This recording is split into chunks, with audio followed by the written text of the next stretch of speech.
Today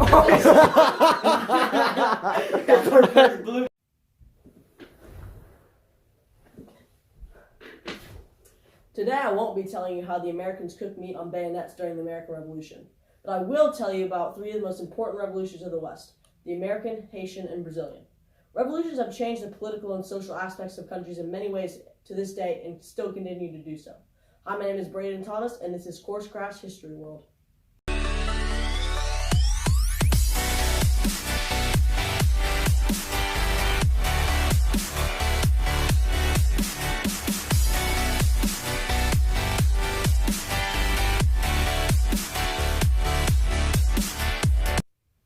We'll start with the land of the free and the home of sicko mode. Let's go to the thought bubble.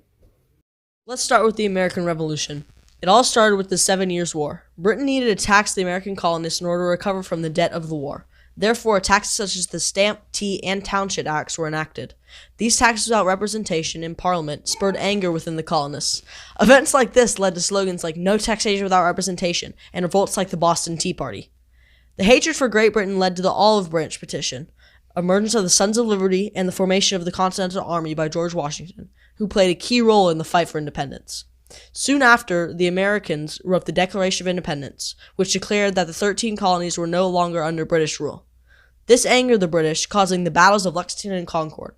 This chain of events led to the full-scale war and rise of the extremists in the name of freedom.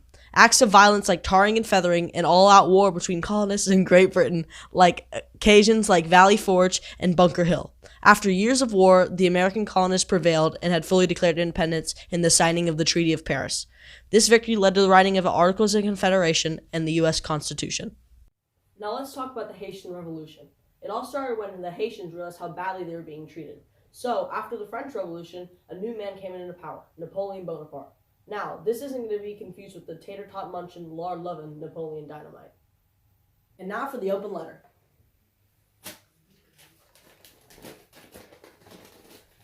An open letter to Tater Tots.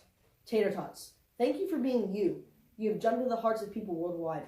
You allow for everyone to enjoy their favorite condiments, from plain ketchup to the rare but splendid bacon and cheese tots. You represent how a thing as simple as a potato can be so important. I salute you. Well wishes, Braydon Thomas. So Napoleon made all these new laws that outlawed slavery in France, but not in Haiti. So the Haitian slaves got upset that there were high racial tensions between the slaves and the plantation owners, or in layman's terms, blacks and whites. Slaves had a desire for equality and freedom, and that desire grew when the slaves heard about the French Revolution and how the slaves in France had gained freedom. Documents like Code Noir that had made slaves think about how they could achieve independence. Slaves had organized against their plantations and held secret meetings against their plantation owners. At this time, there were even small fights between blacks and whites. Slogans like liberty, equality, fraternity had gained much popularity in the slave community. Later on, the slaves had taken over half of the island with the help of Toussaint Louverture, who emerged as the leader for the slaves in the Revolution. As the slaves started revolting, plantation owners and whites ran to the capital for protection. Toussaint also created a constitution for the slaves and had reached out to the plantation owners and told them that we could avoid this war if they started paying the slaves and treating them better. But this didn't work. After this is when full-scale war was taking place. Slaves were burning down sugar plantations to spite their masters and starting battles like the Battle of Vertières, which was led by military generals Jean-Jacques Dessalines and André Pétion, who also helped in the fight for freedom. During this time, yellow fever had also broken out, which had aided the slaves in their fight for freedom, as the French were not immune to this virus. Napoleon had realized this and sent less troops down to Haiti to fight. Napoleon ended up giving freedom to the Haitian slaves because he had more important matters to attend to, like wars in Europe. This was a good thing, but slaves had to rely on themselves, which was hard for a while because they had no ties with other countries.